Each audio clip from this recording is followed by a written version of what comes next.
अस्सलामुअलैकुम, good morning, good morning, welcome to Geo Pakistan. क्या हाल है आप लोगों का? शीशे जो है ना, अच्छा, आज जो है it's the 1st of July, so half the year is already gone. Honestly, it felt like ये साल अभी स्टार्ट हुआ था, आधा गुजर चुका है। Half the year is gone, but आज नए फाइनेंशियल ईयर का पहला दिन भी है। सो वो जो स्टेटमेंट्स आपको जमा करानी होती हैं अपने रिटर्न्स में, जो माली मामलात होते हैं, आज से नए माली साल का आगाज भी हो रहा है और उसी दिन पे खबर हमें ये मिल रही है पेट्रोल जो है वो भी महंगा हो गया है जी। बड़े तोहफे हैं आज के। तो आज से पेट्रोल हो गया जी 8 रुपए और 36 पैसे और डीजल हो गया है 10 रुपए 39 पैसे फी लीटर महंगा। पेट्रोल की नई कीमत 226 रुपए 79 पैसे हो गई है। नहीं, और 226 नहीं, 266 रुपए, 266 रुपए। डीजल की कीमत जो है 272 रुपए और 98 पैसे हो गई है फी लीटर। ज़राए के मुताबिक हुकूमत ने पेट्रोलियम मसनूआत की नई कीमतों में 2.5 रुपए कार्बन लेवी भी आयद कर दी है। पेट्रोल पर लेवी कम करके 75 रुपए 52 पैसे फी लीटर कर दी गई है। कौन सी लेवी? मतलब वो जो FDL वगैरह लगता था। क्या हाई स्पीड डीजल पर लेवी 74 रुपए 51 पैसे मुकर्रर की गई है। अलगर्ज ये, इन शॉर्ट ये कि पेट्रोल 8 रुपए से ज़्यादा महंगा हो गया है फी लीटर की हम बात कर रहे हैं। स्टोरी तो लंबी सी आपको सुना दिया, बट एनीवे महंगा पेट्रोल हो गया। So that is what we wanted to tell you. और उसके अलावा आज नए माली साल का पहला दिन भी है और हमारी मईशत को चैलेंज ऑब्वियसली बहुत सारे हैं ही, लेकिन कुछ चैलेंजेस हमने अपने हाथों से खुद बनाए हैं। Basically we made the challenges ourselves. तो एक तरफ टैक्स नेट बढ़ाने और रेवेन्यू जनरेशन ज़्यादा करने के दावे भी होते रहते हैं और दूसरी तरफ बहुत सालों को टैक्स से छूट है और ऐसे में टैक्स अहदाफ हासिल करना बज़ाहिर आसान नहीं होगा। अगर आपको लग रहा है मेरा ये बात सुनते हुए कि ये डेजा वू सी सिचुएशन है, तो है, हर साल यही होता है। कुछ इदारों को टैक्स छूट तो शायद समझ में आती है, मगर नॉन फाइलर्स पर हुकूमत की मेहरबानी समझ से बालातर हैं। हमारे वज़ीर ख़जाना का हमेशा से मौक़िफ़ रहा है कि वो नॉन फाइलर्स की कैटेगरी ख़त्म कर देंगे, मगर अमली तौर पर हुआ इसके बिल्कुल उलट है। अब नॉन फाइलर्स गाड़ी बंगला सब खरीद सकते हैं। पहले आया था ये सामने और ये तजवीज़ भी थी कि नॉन फाइलर्स कोई भी ख़रीदारी नहीं कर सकेंगे, इस किस्म की ना गाड़ी ले सकेंगे ना घर ले सकेंगे। पिछले साल तक तो ऐसा ही था। नहीं, पिछले साल भी ऐसा नहीं था। इस साल के बजट में तजवीज़ ज़रूर थी, लेकिन वो तजवीज़ भी फिर वापस हो गई है। बैंक अकाउंट भी रख सकने की बात हो रही थी। पहले तो आपको ये सुनाते हैं कि वफाकी वज़ीर ख़जाना मोहम्मद औरंगज़ेब नॉन फाइलर्स के बारे में क्या कुछ कहते रहे हैं। नॉन फाइलर्स के लिए नकद ढुवाने पर एडवांस टैक्स की शरह 0.6% से बढ़ाकर 1% करने की तजवीज़ है, ताकि गैर दस्तावेजी नकद लेन देन की हौसला शक्ति की जा सके। इस सिलसिले में इनकम टैक्स के हवाले से एक नया क्लासिफिकेशन सिस्टम मुतारफ़ कराया जा रहा है, जिसमें फाइलर्स एंड नॉन फाइलर्स के फ़र्क का खात्मा किया जा सकेगा। जो लोग अपने गोशवारे और अपनी वेल्थ स्टेटमेंट जमा करवाएंगे, सिर्फ वही बड़े मालियाती लेन देन कर सकेंगे, जिनमें गाड़ियों और गैर मुनकुला जायदाद की खरीदारी, सिक्योरिटीज़ और म्यूचुअल फंड में सरमायाकारी और बाज़ बैंक अकाउंट्स खोलने की सहूलत जैसी चीज़ें शामिल हैं। इन लोगों के लिए ज़रूरी होगा कि FBR के पोर्टल के ज़रिए अपनी माली हैसियत और आमदनी, तहाइफ, कर्ज़े और वरासत जैसी माली ज़राए के दस्तावेजी सबूत ज़ाहिर करें। ये आपने सुन लिया। और एक बार फिर ये बहस जोर पकड़ रही है कि आखिरकार टैक्स उसी से लिया जाएगा जो पहले से टैक्स में शामिल है। मतलब ये हमारा रोना ही है और उससे हरासा भी किया जाएगा, जैसे कि तनख्वाहदार तबका सर फहरिस्त है। इन हालात में हुकूमत के लिए टैक्स आदाब पूरे करना आसान नहीं होगा। साबिक वफाकी वज़ीर ख़जाना मिफ्ता इस्माइल ने नॉन फाइलर्स के लिए टैक्स चोरी का रास्ता खुला रखने पर हुकूमत को आड़े हाथों लिया है। हुकूमत ने 2-3 नए इक़दाम का अनाउंस किया। हुकूमत ने एक चीज़ की थी जो पहले शाहिद साहब ने वज़ारत के उज़्मा के ज़माने में हमने की थी, और वो हम लोगों ने ये किया था कि अगर आप घर या गाड़ी ख़रीदेंगे तो आपको टैक्स पेयर होना ज़रूरी है। अगर आप इस मुल्क में गाड़ी ख़रीद सकते हैं या घर ख़रीद सकते हैं तो आपको टैक्स पेयर होना ज़रूरी है। हुकूमत ने भी ये अनाउंस कर दिया। इस वाली हुकूमत ने, हमने इसको कहा कि ये बात ठीक है। मैंने खुद TV पे जाके कहा कि ये बात ठीक है, उन्होंने की। कल उन्होंने कहा कि नहीं, वो गाड़ी अगर आप 1600 cc के ऊपर ख़रीदेंगे मतलब 3-4 करोड़ रुपए की अगर आप कोई मर्सिडीज खरीदेंगे तो फिर आपको बताना जरूरी है, वरना आपको जरूरी नहीं है। उन्होंने कहा अगर 500 गज तक घर खरीदा है, 500 गज का घर या 1000 गज का प्लॉट, तो आपको बताने की जरूरत नहीं है। उसके ऊपर जाएंगे अगर आप, तो फिर उसके बाद आपको जरूरत है। वो चीज़ भी इन्होंने खत्म कर दी और फिर कल अंडों के ऊपर इन्होंने टैक्स लगा दिया। इनको शर्म नहीं आती कि आप सबसे सस्ते प्रोटीन के ऊपर टैक्स लगाते हैं। ये वो हुकूमत है जिसने अपने आप को 188% तनख्वाह बढ़ा दी। और जो IMF की बात थी ना भाई, IMF ने आपको एक टारगेट दिया था खसारे का। IMF ने आपसे ये भी कहा था पिछले साल कि एग्रीकल्चर इनकम टैक्स लगाओ, आपने लगाया। IMF ने आपसे ये भी कहा था कि पेंशन के रिफॉर्म्स करो, आपने किया। IMF से आपकी ये भी बात हुई थी कि आप डेवॉल्व करेंगे कुछ वजारतें नीचे, आपने की। IMF ने आपसे ये भी बात करी थी कि आप हुकूमत की साइज को छोटा करेंगे, आपने की। IMF ने आपसे ये भी कहा था कि आप निजकारी करेंगे, आपने की। ये IMF का बहाना बना के हर वो चीज़ करते हैं जो इनको करनी चाहिए थी। IMF आपको ये कहता है कि आप टैक्स जमा करें, ये तो नहीं कहता है कि नौकरी पेशा लोगों से जो है वो आप उनकी 560 अरब रुपए ले लो और बड़े बड़े जिम्मेदारों से 10 लाख रुपया भी ना लो। ये तो IMF नहीं कहता है आपको। बहुत से सवाल उठाए हैं साबिक वज़ीर ख़ज़ाना ने। उधर ऑडिटर जनरल की रिपोर्ट में इंकशाफ किया गया है कि 2024 के दौरान इनकम टैक्स रिटर्न जमा करवाने वालों की तादाद जो थी वो थी कोई 76% इजाफा हुआ, मगर टैक्स रेवेन्यू में हकीकी इजाफा सिर्फ 30% तक रहा है। और अक्सरियत ने सिर्फ फाइलर्स का दर्जा हासिल करने के लिए रिटर्न जमा कराए थे ताकि जायदाद और गाड़ियां वगैरह जो है खरीदो फरोख्त पर हासिल कम जो शरह टैक्स है उससे फ़ायदा उठाया जाए। Very smart of them. तो बस फाइलर बन गए, उसके बाद कोई इनकम रिटर्न्स कुछ नहीं हुए। तो हुकूमत के लिए जी ये अलग चैलेंज बना हुआ है और इसका भी कोई ना कोई हल निकालना पड़ेगा अगर किसी का इंटरेस्ट हो तो। बहुत वो जो नील फाइल करने वाले हैं ना, वो भी एक चैलेंज है। जाहिर है अगर फाइलर्स की तादाद में इजाफा हो तो रेवेन्यू में इजाफा क्यों नहीं हुआ। शहबाज राना सीनियर सहाफ़ी हैं हमारे साथ मौजूद। शहबाज साहब, वज़रा के दावे तो बहुत सारे थे, लेकिन जो फाइनेंस बिल मंजूर हुआ है उसमें सामने ये आया है कि नॉन फाइलर्स पे जो कदगने लगाने की तजवीज़ थी वो नहीं लग रही है। हो गई हैं वैसे उनकी। क्या टैक्स चोरों पर शिकंजा कसने की बातें बस ख्वाहिशात पर मबनी ही थी?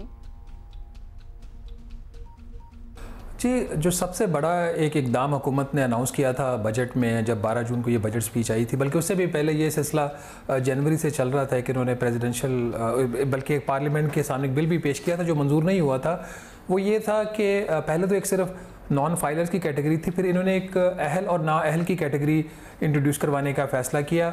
जो ओरिजिनल प्रपोज़ल था वो तो ये था कि हर वो शख्स नाअहल तसव्वुर होगा कोई भी गाड़ी ख़रीदने के लिए, घर ख़रीदने के लिए, प्रॉपर्टी बड़ी कमर्शियल ख़रीदने के लिए, बैंक में अपना रखने के लिए कड़ा अकाउंट या कहीं पे इन्वेस्ट करने के लिए, अगर उसके जो डिक्लेयर्ड असासे हैं फेडरल बोर्ड ऑफ रेवेन्यू के पास, उसकी जो भी चीज़ वो ख़रीदना चाह रहा है उसके 100% मतलब अगर कोई 100 रुपये के उसने असासे डिक्लेयर किए हैं अपने FBR के पास तो 130 रुपये तक की वो चीज़ ख़रीद सकता था। ये ओरिजिनल प्रपोजल था।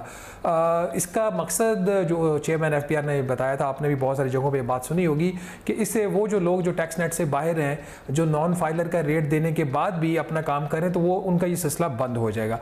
लेकिन फिर सियासी मसलहतें हुई, कंप्रोमाइज़ हुए और जो फाइनली असम्बली ने अब कानून पास किया है जिसकी प्रेसिडेंट ने भी मंजूरी दे दी है, उसके बाद ये जो लिमिट है जो अहल और नाअहल वाली, उसको बहुत ज़्यादा रिलैक्स कर दिया गया है। अब अगर आप नाअहल भी हैं, जो कि हुकूमत की अपनी डेफिनेशन है कानून में जो नई तारीफ इंट्रोड्यूस करवाई गई है, तो अगर आप नाअहल भी हैं तो 5 करोड़ रुपए का आप घर खरीद सकते हैं। अगर आप नाअहल भी हैं तो 10 करोड़ रुपए तक की प्रॉपर्टी खरीद सकते हैं। और अगर आप नाअहल भी हैं तो आप 70 लाख रुपए तक की गाड़ी खरीद सकते हैं। तो लगता तो ऐसे ही है कि जो ज़्यादातर इनके जो अनाउंसमेंट्स थी वो अनाउंसमेंट्स की हद तक ही रहीं, कोई बहुत बड़ा ये मेजर कोई स्टेप नहीं ले सके। और इसी तरीके से जो ट्रेडर्स हैं, रिटेलर्स हैं, उनके हवाले से भी कोई नई स्कीम जो है वो बजट में नहीं आई। पिछली जो स्कीम थी ताजर दो स्कीम, वो बहुत बुरी तरह फ्लॉप हुई।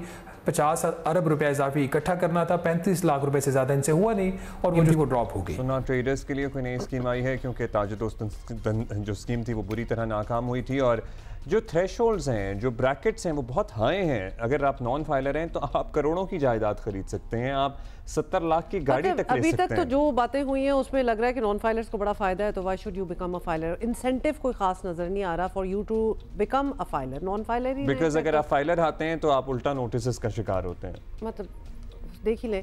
एनीवे ये भी बताइएगा शहबाज राना कि सोलर पर टैक्स कम हो गया है और बिजली से मुताल्लिका टैक्स कम किए जाने की खबरें भी अलग हैं। तो अगर ये सब रिलीफ दिया जा रहा है तो क्या IMF से जो कलेक्शन के अहदाफ तय किए हैं वो पूरे होना मुमकिन रहा है कि नहीं? पहली बात यह कि सोलर पे टैक्स कम नहीं किया जा रहा ना कम किया गया है। हुकूमत ने जो बजट में तजवीज़ दी थी वो 18% सोलर के ऊपर टैक्स लगाने की थी। पहले ज़ीरो टैक्स था, तो 0 से 18 की तजवीज़ थी।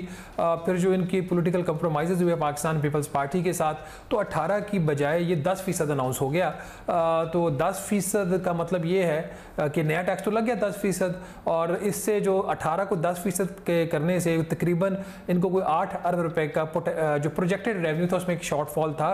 तो उसके अगेंस्ट इन्होंने नए टैक्स के इकदाम लिए हैं। आपको पता है कि 3 नए टैक्स के इकदाम जो 12 जून के बाद इंट्रोड्यूस हुए हैं, जिसमें इन्होंने एक दिन के चूज़े के ऊपर 10 रुपये जो है फ़ी चूज़ा एक ड्यूटी लगा दी है। और ड्यूटी उस चीज़ के ऊपर लगाई जाती है जो फेडरल एक्साइज ड्यूटी, जिस चीज़ को आप डिस्करेज करना चाह रहे हो। तो चूज़े से मुर्गी बनती है, मुर्गी से गोश्त बनता है, तो इसका मतलब है कि हुकूमत नहीं चाहती कि लोग मुर्गी का गोश्त खाएं, तो उन्होंने ये चूज़े पे ड्यूटी लगा दी है। दूसरा, इन्होंने जो गवर्नमेंट सिक्योरिटीज़ में हुकूमत को जो कर्जा दिया जाता है उसके ऊपर जो प्रॉफिट लोग बनाते हैं उसका रेट 15% से बढ़ाकर 20% कर दिया। और फिर म्यूचुअल फंड्स के जो इनकम टैक्स का रेट था विद होल्डिंग का 25% से बढ़ाकर 29% कर दिया। तो शॉर्टफॉल कहीं नहीं है। हाँ, क्या ये जो इकदाम किए हैं इससे नया टैक्स का हदफ हासिल होगा या नहीं होगा वो दूसरा सवाल है। बट जितना अगर इन्होंने कोई पार्शल रिवर्सल किया था जो अनाउंस बजट था 12 जून का, उसके मुकाबले में इन्होंने रेवेन्यू में टैक्सेस में इजाफा हुआ है मुख्तलिफ मदों में। अब ये बताइएगा राना साहब कि आज नए माली साल के पहले दिन ये बात करना तो नहीं चाहते, लेकिन जो सूरत हाल सामने आ रही है, क्या आपको खदशा है कि जल्द कोई मिनी बजट भी आ सकता है?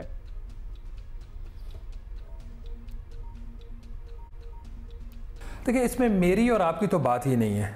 फाइनेंस मिनिस्टर मोहम्मद औरंगज़ेब साहब ने 13 जून को पोस्ट बजट जो प्रेस कॉन्फ्रेंस हुई थी उसमें उन्होंने कहा था कि पार्लियामेंट के सामने हमने कुछ लेजिस्लेशन रखी है जिससे कुछ इन्फोर्समेंट के इकदाम करने की हुकूमत को इख्तियार मिलेगा, और इस इन्फोर्समेंट से 389 बिलियन का इजाफी रेवेन्यू होगा। तो उन्होंने फरमाया ये था कि अगर ये हमें पार्लियामेंट इख्तियार नहीं देती तो फिर हमें 400 से 500 अरब रुपए का मिनी बजट लाना पड़ेगा। ये फाइनेंस मिनिस्टर मोहम्मद औरंगज़ेब साहब ने खुद 13 जून को कहा था।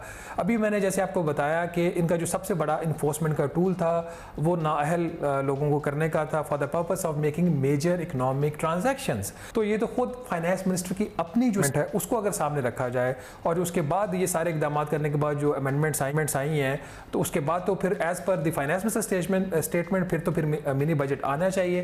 मैं अपना इसके ऊपर ज़ाती ओपिनियन इसलिए भी मिनी बजट के ऊपर नहीं दूंगा क्योंकि जो नए माली साल का जो हदफ है 14,130 अरब रुपए का, वो बहुत ज़्यादा कोई ओवर एम्बिशियस नहीं है। चैलेंजिंग ज़रूर हो सकता है जो पाकिस्तान की टैक्स मशीनरी के हालात हैं, बट ओवर एम्बिशियस नहीं है।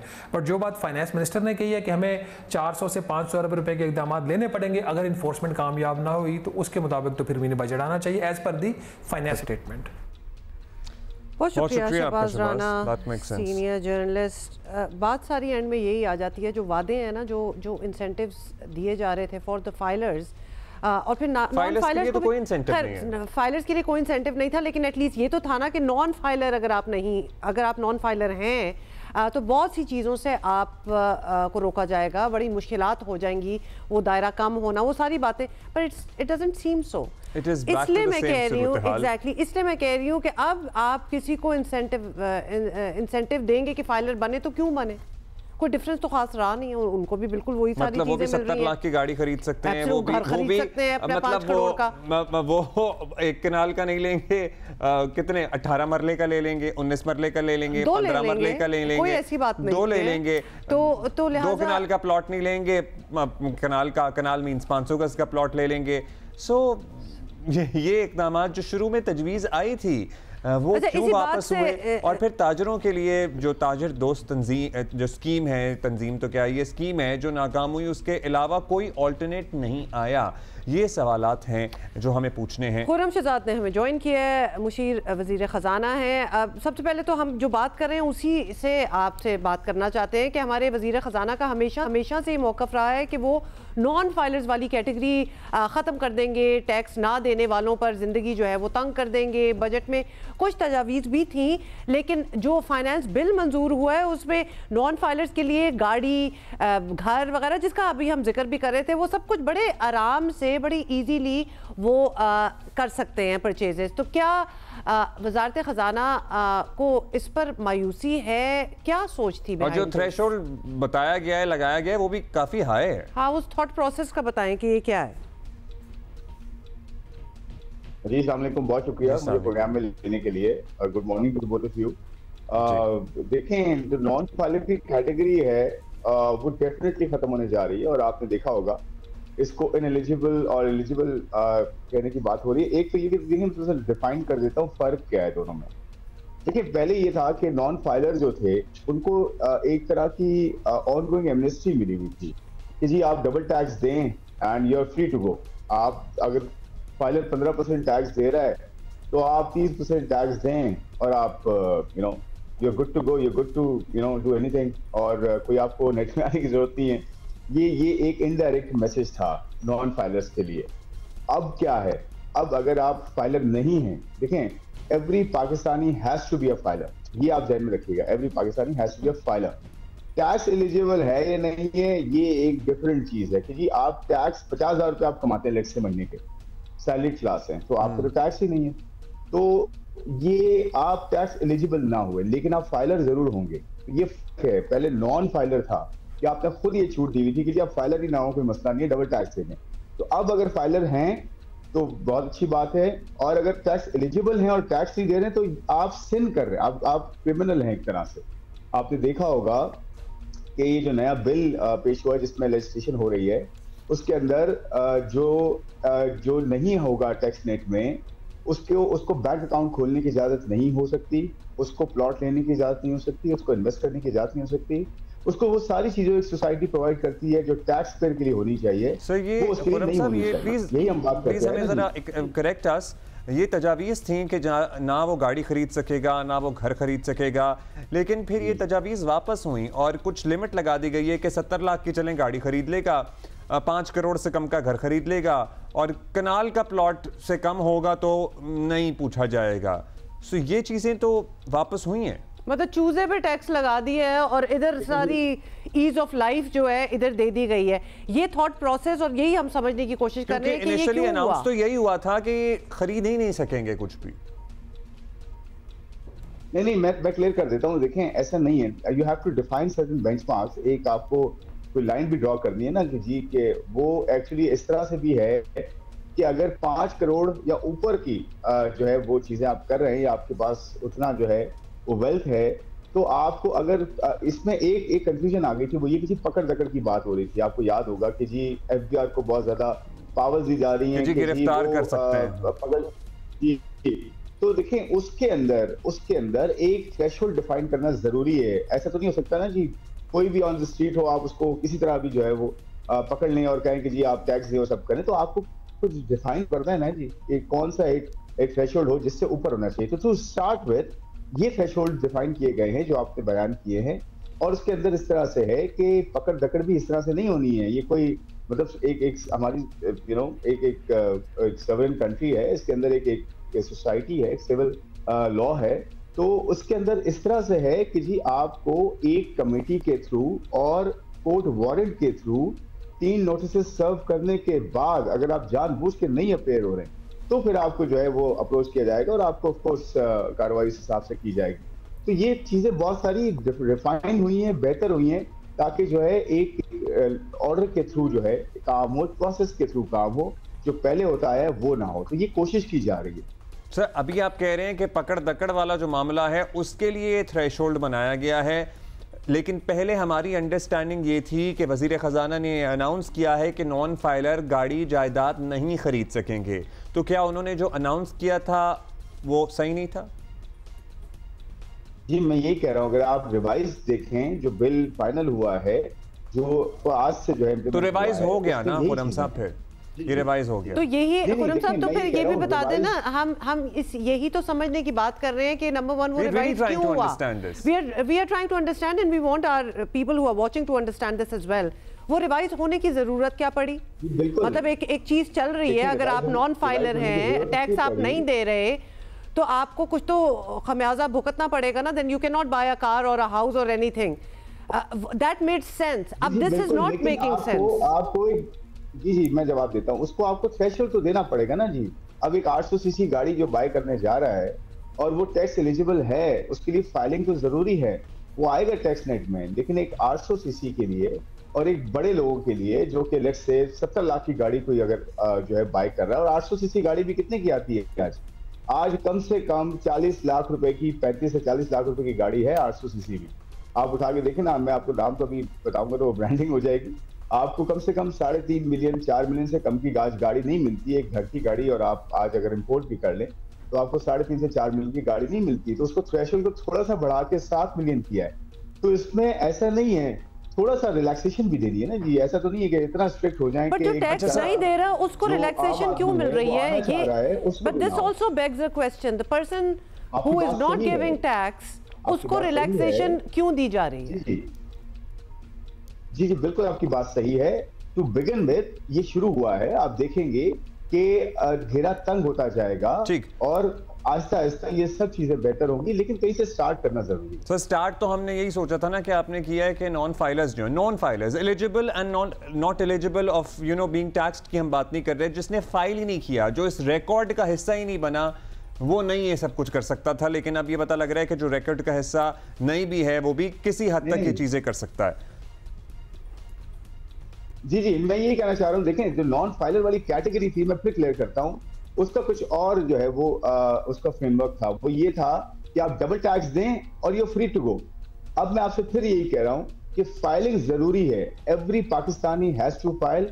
वो एक अगर एडल्ट है और वो उस कैटेगरी में है तो उसको फाइल करना जरूरी है। ठीक है, तो आप कह रहे हैं कि 70 लाख की गाड़ी लेनी हो या 30 लाख की गाड़ी लेनी हो, आपका NTN होना जरूरी है। फाइलिंग जरूरी है, ठीक है, रजिस्ट्रेशन जरूरी है। ओके ओके, अब ये बता दीजिएगा, आवाम पूछते हैं भाई कि पेट्रोल की कीमतें अभी आलमी मंडी में बढ़ी नहीं होती, जंग शुरू होती है और पेट्रोल की कीमत बढ़ जाती है। उसके बाद पेट्रोल की कीमत जब कम होती है तो हुकूमत उस तरह से ट्रांसलेट नहीं कर रही है। आज फिर पेट्रोल 8 रुपये 36 पैसे महंगा हो गया है, कार्बन लेवी भी ऐड हो गई है। तो सर आवाम को किस तरह जवाब देंगे आप लोग? अच्छा, इसमें हुआ ये है कि आपने देखा होगा उसमें जो ऑयल था वो रफली कोई $64-65 पर बैरल से उठ के 76 तक चला गया था with in a matter of days. आपको पता है कि कोई आज ही कोई 6-7 दिन में ऑयल जो है ना तकरीबन कोई अच्छा खासा बढ़ गया था। तो देखें, जब ऑयल बढ़ गया था बीच में 6-7-8 दिन, तो कुछ ऑर्डर्स प्लेस होते हैं ना, और पूरी दुनिया ने ऑर्डर्स प्लेस किए। आप UAE में देख लें, इवन ऑयल प्रोड्यूसिंग कंट्रीज हैं, वहाँ पर भी जो है तेल की कीमतें बढ़ी हैं, पेट्रोल की कीमतें बढ़ी हैं। ये है कि जब ऑयल बढ़ा तो लोगों को ये खदशा हुआ, कंट्रीज को ये खदशा हुआ कि हम आज ऑर्डर्स प्लेस करते हैं, इवन हायर कॉस्ट पे जो है वो प्लेस कर देते हैं, रादर देन ये कि $100 हो जाए, $120 की बातें होना शुरू हो गई थी। इस जंग के फैलने की बात हो गई थी और वर्ल्ड वॉर 3 की बात शुरू हो गई थी। तो इतना खतरात हो गए थे कि जी, और आपको पता है ईरान जो है वो 2nd-3rd नंबर पे है ऑयल और गैस प्रोडक्शन में, और पूरे इस रीजन में जो है टॉप पर है, टॉप की कंट्रीज में है। तो अगर आप ईरान और ये स्ट्रेट ऑफ हॉर्मुज, इन दोनों का अगर मसला हो जाता तो 20% ऑफ द ऑयल इकोनॉमी पूरी दुनिया की वो हर्ट होती, जिसकी वजह से जो ऑर्डर्स थे वो महंगे प्लेस हुए हैं रिलेटिवली, और एकदम से फिर जंग खत्म हुई है ऑल ऑफ अ सडन और ऑयल नीचे आ गया। तो आप देखेंगे कि जो ऑयल ऊपर गया है उसका एक इम्पैक्ट आया है, और एक्सपेक्टेड ये है कि जैसे ऑयल नीचे आया है तो 15 दिन में सर वापस आ जाएगा। ये 15 दिन ऑलमोस्ट कितना हम अपने जहन में कितना माइंड में कितना रखें? कुछ भी नहीं कह सकता मैं, कुछ नहीं कह सकता अभी मैं, क्योंकि होता ये है कि ये एवरेज प्राइस होती है। अब ये ऑर्डर की एवरेज प्राइस आएगी, फिर रुपया और डॉलर के पैरिटी भी अप्लाई होती है, ये आपको 15 दिन बाद ही पता चलता है। अच्छा, अब हम वापस उस बात पे राइट अब हम वापस उस बात पे आ जाते हैं कि फाइलर तो काफी फ्रस्ट्रेटेड है इस वक्त। तनख्वाहदार तबका जो है, जिस पे टैक्सेस भी हैं, उसको देने भी हैं, फाइलर भी है, उसको इस वक्त क्या लग रहा होगा? And how do you answer to that कि नॉन फाइलर की तो मौजें हुई हैं, आप कह रहे हैं मतलब उसको उसको बेनिफिट क्या है फाइलर बनने का, उसको क्या मिला, बेसिकली क्या एडवांटेज क्या है, क्या कोई स्पेशल ट्रीटमेंट मिल रहा है एयरपोर्ट्स पे? क्योंकि लिटरली उसको तो इस वक्त लग रहा होगा कि नॉन फाइलर भी ठीक ही है, कोई डिस्काउंट मिल रहा है, कोई पर्क है अच्छे टैक्स देने वालों के लिए? आप बिल्कुल सही कह रहे हैं आप कि फाइलर के लिए ये अभी से नहीं, आपको याद होगा कि बहुत अरसे से फाइलर के लिए डिसएडवांटेजेस ज्यादा रहे हैं, हमेशा से डिस्करेजमेंट ज्यादा रही है, इवन इतना ज्यादा ट्रस्ट डेफिसिट अभी तक रहा है कि फाइलर ये कहता है, चाहे वो कंपनी हो चाहे इंडिविजुअल्स हो, कि जी नेट से बाहर रहना ज्यादा बेटर है, हमसे टैक्स थोड़ा ज्यादा ले लें आप और हमें जो है वो डील ना करने दें टैक्स अथॉरिटीज के साथ। ये बिल्कुल आप सही कह रही है और ये ट्रस्ट डेफिसिट को ब्रिज करने में वक्त लगेगा। बट अभी जो इस पे चीजें की गई हैं इस तरह से, देखें एक्शंस पे हमेशा हम बात करते आए थे कि जी आप एक चीज होने मत दें। सर ब्रीफली ये बता दीजिएगा, ताजिर दोस्त स्कीम नहीं चल सकी थी पिछली दफा, इस मर्तबा तो कोई प्लान ही, इस मर्तबा कोई स्कीम ही नहीं है। देखिए ताजिर दोस्त स्कीम तो जो है कंटिन्यू हो सकती है और वो आपको मैं बताता हूँ नंबर्स थोड़े से कि लास्ट ईयर अगर आप रिटेल की बात करें 2024 की तो तकरीबन कुछ 2.5 लाख के करीब जो है वो पॉज के थ्रू और डिफरेंट फ्रेमवर्क के थ्रू आए थे रिटेलर्स। अब जो है तकरीबन 5-5.5 लाख के करीब हैं। But you are absolutely right कि इतना बड़ा नंबर है, कोई 35 लाख रिटेलर्स का, ट्रेडर्स का, होलसेलर्स का, खासकर रिटेलर्स का, कि उनको लाना है। और डेफिनेटली इसके अंदर यही चीज है कि जो रिटेलर हो, होलसेलर हो, फाइलर नहीं है, एलिजिबल है तो वो आएगा, नहीं आएगा तो उसके लिए चीजें बंद होगी। ये सबके लिए अप्लाई होगा, इंडिविजुअल्स के लिए भी, रिटेलर्स हो या कंपनीज हो, कोई भी हो, तो ये सबके लिए कैटेगरी। लेट्स सी कि आपका उसके बारे में क्या प्लान है, क्योंकि अभी तो हम यही देखते हैं कि एफबीआर का ज्यादा जोर उन्हीं लोगों पे होता है जो ऑलरेडी टैक्स नेट में होते हैं। एंड एज ऑलवेज उसमें भी कुछ चेंज। बहुत शुक्रिया Khurram Shahzad for speaking with us. अच्छा ये ताजिर दोस्त स्कीम जो है ना, ये नाम देखें, ताजिर दोस्त, वो हमारा दोस्त, तनख्वाहदार, हम उसको बिल्कुल तंग नहीं करेंगे। इसका उल्टा नाम होना चाहिए तनख्वाहदार दुश्मन स्कीम। एग्जैक्टली मतलब जब आपने किसी ताजिर को दोस्त कह दिया तो दोस्त को हम कैसे फिर कर सकते हैं ना? आप दोस्ती रखें उनके साथ, आप बाकी लोगों को भी दोस्त समझें। ब्रेक ले रहे हैं।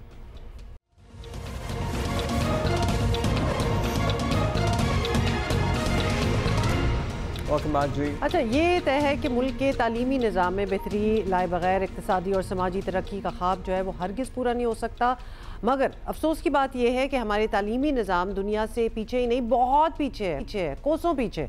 और पाकिस्तान की कोई यूनिवर्सिटी इस बार भी दुनिया की 350 बेहतरीन यूनिवर्सिटीज़ में जगह नहीं बना सकी। यूनिवर्सिटीज़ की दर्जाबंदी करने वाली आलमी इदारा जो है QS उसका नाम है, उसके मुताबिक वफाकी और दारुल हुकूमत इस्लामाबाद की कायदे आज़म यूनिवर्सिटी वो भी 350 में नहीं है, 354 नंबर पर है। National university of science and technology NUST को 371 नंबर जो है उस पर जगह मिली है। और मुल्क की सबसे बड़ी जामिया कराची का हाल ये है कि ये दुनिया की बेहतरीन 1000 यूनिवर्सिटीज़ में भी जगह नहीं बना सकी। 1001वां नंबर है सिंध, और सिंध की कोई और यूनिवर्सिटी दुनिया की 1500 बेहतरीन जामियात में भी शामिल नहीं हो सकी है। तालीम को तरजीह देने के दावे तमाम हुकूमतें करती आई हैं, मगर आलम यह है कि इस बार वफाकी हुकूमत ने आला तालीम के बजट में इजाफे की बजाय कमी की है। हायर एजुकेशन के लिए इस बार 65 अरब की जगह 39.5 अरब रुपए मुख्तस किए गए हैं। माहिरीन तालीम के मुताबिक एक तो वैसे ही हमारे यहाँ तालीम पर बहुत कम पैसा खर्च किया जाता है। मसला ये है कि तालीमी निज़ाम करप्शन में जकड़ा हुआ है और पैसा इदारों पर लगने के बजाय अफराद की नज़र हो रहा है। निजी यूनिवर्सिटीज़ के लिए भी सोचने का मकाम है कि वो लाखों करोड़ों रुपए फ़ीस ले रहे हैं, लेकिन बेहतरीन यूनिवर्सिटीज़ की दर्जाबंदी में मीलों दूर हैं। तालीम का मयार कहाँ जा रहा है? अब इस पे ज़रा क्वेश्चन मार्क उठना शुरू हो गए हैं, क्योंकि हमारे यहाँ से जो बच्चे डिग्री करके बाहर जाएंगे उनकी क्या वैल्यू होगी या उनकी क्या स्टैंडिंग होगी। डॉक्टर मुख्तार अहमद हमारे साथ मौजूद हैं, चेयरमैन HEC। डॉक्टर साहब हम आएंगे तो हम पब्लिक यूनिवर्सिटीज़ पे बाद में आते हैं। जो हम पहले प्राइवेट यूनिवर्सिटीज़ की बात कर लेते हैं जो बहुत फ़ीस लेते हैं, और ज़ाहिर वालिदैन को एक तसल्ली होती है कि अच्छी यूनिवर्सिटियां हैं, इतने पैसे भी दे रहे हैं, मुल्क में तो चले नाम है ही, लेकिन उनकी भी वर्ल्ड स्टैंडिंग बिल्कुल नहीं है। अस्सलाम वालेकुम Abdullah and Huma, good to see you doctor साहब। अच्छा पहले आते हैं जो आपने खबर दी ना, ये खबर इस तरह भी हो सकती थी कि गुड थिंग इज कि 18 यूनिवर्सिटियां टॉप 1000 में आ गई, क्योंकि 2019 में हमारी सिर्फ 3 यूनिवर्सिटियां थी टॉप 1000 के अंदर। हमारे पास जो मैंने खबर जिससे सारी चली एक अखबार में छपी के जी कोई भी 350 में नहीं आ सकी। आई कैन बेट यू अगले साल अल्लाह करता है उससे अगले हम 300 का नंबर भी क्रॉस कर लेंगे। वो कहेंगे कोई भी यूनिवर्सिटी 300 में नहीं आई पाकिस्तान में, क्योंकि नेगेटिव से हमारे लोग ज्यादा एक्साइट होते हैं। But anyway whatever you said it is right, मैं एग्री करता हूँ। इशू ये है कि ये यूनिवर्सिटियों का आपस में कंपटीशन बेस पे वो जो पैरामीटर पे होता है, कोई ऊपर हो जाता है कोई नीचे हो जाता है। हमारी दो यूनिवर्सिटियों का जो थोड़ा सा 10-15 पॉइंट एक जगह, 18 पॉइंट एक जगह डिक्लाइन हुआ है, वो इस वजह से हुआ है कि 112 नई यूनिवर्सिटियां उस कोड में, उस ग्रुप के अंदर शामिल हुई हैं दुनिया में, जो हजारों की तादाद में है। सिर्फ इंडोनेशिया में 3,500 यूनिवर्सिटीज हैं। तो ये लाखों में डेफिनेटली यूनिवर्सिटियां होनी चाहिए जिसके अंदर ही आपस में मुकाबला होता है और फिर टॉप 1500-1000 इस तरह आते हैं। आफ्टर सेइंग दिस थिंग, ये आपकी बात भी बिल्कुल बजा है कि पाकिस्तान में तालीम के ऊपर इतनी इन्वेस्टमेंट नहीं हुई, शुरू से नहीं हुई। डेफिनेटली 2002 के बाद इंक्रीज होना शुरू हुई, फिर डिप आए, फिर इंक्रीज हुई, फिर डिप आए। अभी भी आपने जैसे कहा है वो बेसिकली डेवलपमेंट में हमारा प्रोजेक्ट काम हुआ है। रैंकिंग का उतना 65 पिछले कई सालों से। लेकिन ये फिर आपके लिए तो काफी कंसर्निंग बात होगी, क्योंकि अगर बजट वाइज भी देखा जाए तो एचईसी के बजट में भी कमी हुई है। हाउ इज गोइंग, जी बिल्कुल, ये किस तरह इम्पैक्ट करेगा? क्योंकि हम आगे बढ़ने की कोशिश कर रहे हैं, या बजट में कम एलोकेशंस हो रही हैं। How is this going to impact? No definitely Huma, देखें नथिंग इज फ्री। मैं एक छोटी सी, कोई भी वेस्ट की कोई भी जो 1000 के अंदर 500 के अंदर कोई भी यूनिवर्सिटी है ना, उसका बजट ले लें, पूरे पाकिस्तान का बजट उससे कम है। एक यूनिवर्सिटी का बजट से कम है जितना पाकिस्तान में हम एजुकेशन पे लगा रहे हैं, खासकर हायर एजुकेशन की बात करूं तो वो तो अपनी जगह बजा है। लेकिन फिर भी हमारी डिफिकल्ट हालात में भी, इस कंस्ट्रेंट में भी हमारे पास बहुत अच्छी यूनिवर्सिटियां भी हैं, पब्लिक में भी प्राइवेट में भी। इसी तरह दरमियानी भी है और कुछ वीक भी हैं जो दुनिया में सारे होते हैं। लेकिन ये जस्टिफिकेशन नहीं है, आपकी बजा बिल्कुल बजा है। और मैं शुरू से कहता हूं कि हमें अभी तो 20-22 साल हुए इस सेक्टर को इन्वेस्ट करते हुए, जबकि दुनिया में मुकाबला उस किसी एप्पल विद एप्पल होना चाहिए। हमने अपनी रैंकिंग शुरू की थी लेकिन बाद में रुक गई। हमने कोशिश की थी कि आपकी तरह के कोई मीडिया ग्रुप आगे आए, उनको करना चाहिए, हमें उसमें इन्वॉल्व नहीं होना चाहिए। तो लेकिन एक चीज़ मैं रिक्वेस्ट करूंगा कि आप, ऐसा नहीं है खुदा ना खास्ता, हमारे बच्चे माशाल्लाह इन्हीं यूनिवर्सिटियों से पढ़ के, अभी आपने जो हमने अपने से 10 गुना बड़े दुश्मन से वार जीती है, उसमें मेरा ख्याल है मेजर रोल हमारे यही स्टूडेंट जो ग्रेजुएट, जो यहाँ से इंजीनियर हुए, यहाँ से कंप्यूटर साइंस इलेक्ट्रॉनिक में पढ़ के फिर बाहर से PhD करवा के गवर्नमेंट लाए, तो उन्होंने बड़ा कंट्रीब्यूट किया है। पोटेंशियल है, लेकिन जरूरी पोटेंशियल है। डॉक्टर साहब, हमारे बच्चे जाते हैं, हमारे नौजवान आज भी, नॉट सो नौजवान भी दुनिया के बेहतरीन डॉक्टर्स हैं, दुनिया के बेहतरीन इंजीनियर्स हैं। देखें, इसमें कोई दो राय नहीं है, लेकिन अब दुनिया इंजीनियरिंग डॉक्टरी से बहुत आगे बढ़ गई है। मतलब अगर थोड़ा सा हम पाकिस्तान से बाहर निकलें तो ऐसी ऐसी डिग्रियां हैं जो हमें समझने में ही ज़रा 2-3 मिनट लग जाते हैं कि किस फील्ड की कौन सी नीश में डिग्री हो रही है। हम क्या उस तरफ बढ़ रहे हैं या हमें अभी बहुत वक्त लगेगा, और हमने यहाँ से बेहतरी कैसे हासिल करनी है?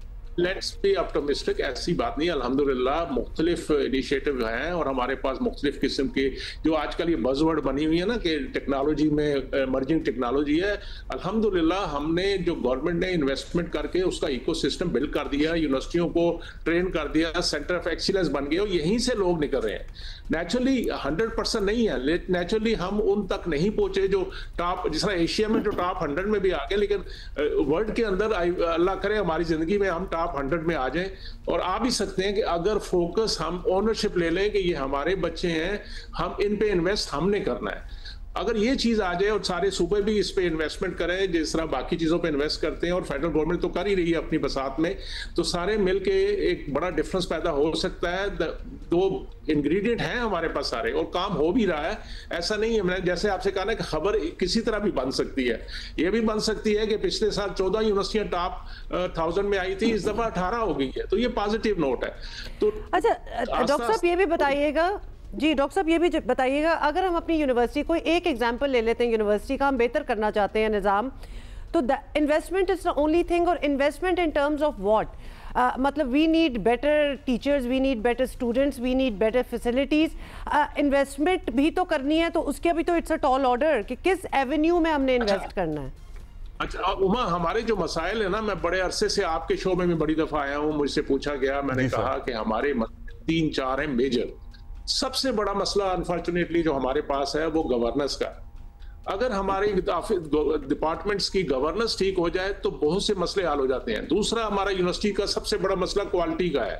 अब यूनिवर्सिटीज ऑटोनोमस है, सूबों की एडमिनिस्ट्रेशन कंट्रोल में है। एचईसी तो सिस्टम बना के दे सकती है, मिनिमम स्टैंडर्ड बनाती है। मेरे पास कोई ट्विस्ट आर्म करने का कोई टूल नहीं है, लेकिन फिर भी कोशिश करते हैं कि चीजें बेहतरी की तरफ आए। फिर बदकिस्मती से हमने यूनिवर्सिटियों को एम्प्लॉयमेंट एक्सचेंज बना दिया है कि भर्ती करते जाए, सिफारिशें मानते जाए, और उस वजह से ये सारी इशू आ रहे हैं। और फाइनेंशियल भी डेफिनेटली एक मेजर इशू है।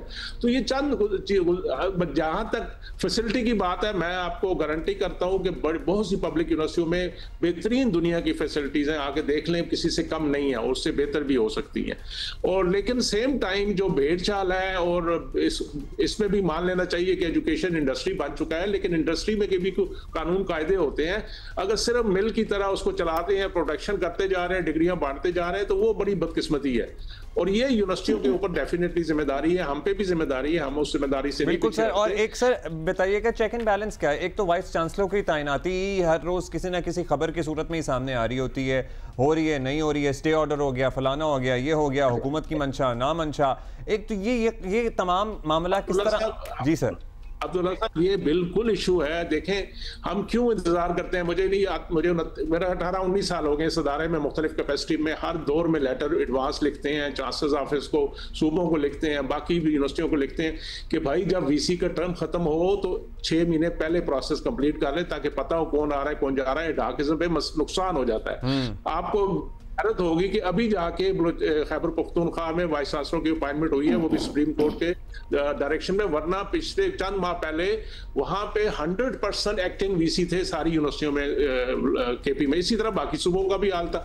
तो बात बिल्कुल आप सही कहते हैं कि जब एक डाकिज्म पे आप किसी को लगा देते हैं, फिर वो खुश करने के लिए सर वही आपने आर्म ट्विस्टिंग की बात की थी, कोई पेनल्टी, कोई पूछगछ कुछ तो हो सकती है। नहीं अब्दुल्ला, हमारे पास कोई ऐसा टूल नहीं है, क्योंकि वाइस चांसलर अपॉइंटमेंट अपने सूबे, अपने उनके चांसलर के जो डिपार्टमेंट है वो करते हैं जी। उनकी हम उनको वार्न करते हैं, अखबारों में देते हैं, लिखते हैं, चांसलर को लेटर लिखते हैं। मैं आपको जी फाइनली एक और ये हमारी नॉलेज के लिए हम जानना चाहते हैं, क्योंकि यूनिवर्सिटीज के हम जिक्र कर रहे हैं, रैंकिंग की जिक्र कर रहे हैं। Do we have research universities? क्योंकि जब बाहर के मुल्कों की यूनिवर्सिटीज रैंकिंग में ऊपर जाती हैं तो वो सिर्फ एक एजुकेशन इम्पार्ट करने का इदारा नहीं होता, there is a lot more to it as well. हम क्या उस तरफ हैं कि नहीं है? वेरी इंपॉर्टेंट कि यूनिवर्सिटी का मकाम सिर्फ तालीम देना नहीं है, यूनिवर्सिटी का काम क्रिएशन ऑफ नॉलेज भी है, यूनिवर्सिटी का काम सोशल इम्पैक्ट क्रिएट भी करना है और अच्छा इंसान भी बनाना है।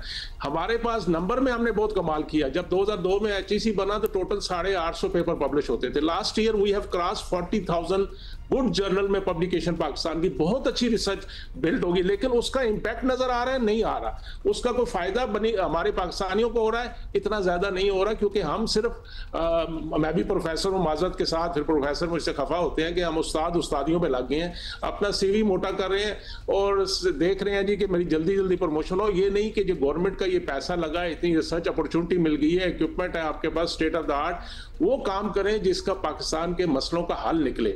इस तरह पुश हो रही है। अभी हमने रिसर्च का जो फ्रेमवर्क था उसको टोटली चेंज किया है कि 75% हम उस रिसर्च को फंड करेंगे जिसके अंदर प्रॉब्लम बेस्ड रिसर्च होगी, जिसके अंदर कोई इंडस्ट्री शामिल होगी, वरना हम उसको नहीं फंड करेंगे। तो इंशाल्लाह बेहतरी की तरफ चल रहे हैं। सर मुख्तसरन एक सवाल, अगर आपकी इजाजत हो तो मुख्तसरन एक सवाल पूछना चाहते हैं। जो अच्छी प्राइवेट यूनिवर्सिटियां चले वो तो हैं, इसके अलावा दर्जनों सैकड़ों ऐसी प्राइवेट यूनिवर्सिटियां हैं which are actually acting like industries. फैक्ट्रियां हैं, जो बच्चे आ रहे हैं, फीस ले रहे हैं, मनी मेकिंग फैक्ट्रियां हैं और निकल रहे हैं, और इतना बुरा क्वालिटी ऑफ एजुकेशन है कि वो हर गुजरते साल के साथ डिटेरिएट ही हो रहा है। लेकिन चल रही है, चेक एंड बैलेंस कौन करता है या करेगा? देखिए अब्दुल्ला, इस पे भी मैं रिक्वेस्ट करूंगा आपके तवज्जुह से, अपनी पब्लिक से भी, लोगों से भी, कि खुदारा हम हर एडमिशन से पहले 1 पेज की ऐड देते हैं, हमारे वेबसाइट पे है कि ये लेजिटिमेट डिग्री है, ये फलानी है, लेकिन फिर भी लोग शॉर्टकट है वेलकम इन पाकिस्तान के, चलो पैसे दे के कोई पीस ऑफ पेपर ले लेते हैं, कौन पूछता है? ठीक है ना। तो ये हमने सैकड़ों कैंपसेस बंद कराए, सैकड़ों यूनिवर्सिटियों को, इलीगल यूनिवर्सिटियों को बंद किया है, और हर दौर में ये लड़ाई जारी है। और फिर मैं कहूंगा कि ये सबकी जिम्मेदारी है, मेरी, आपकी, जहां इस तरह की चीज पता लगे इमीडिएट रिपोर्ट करें। बिल्कुल, हम कम से कम एचईसी उसको ठीक है। Thank you so much. बहुत शुक्रिया doctor Mukhtar Ahmad for being with us. जी सब कुछ तो सेल्फ एक्सप्लेनेटरी आपके सामने आ गया कि क्या हमारे चैलेंजेस हैं, क्या वापस आ रहे हैं थोड़ी देर में।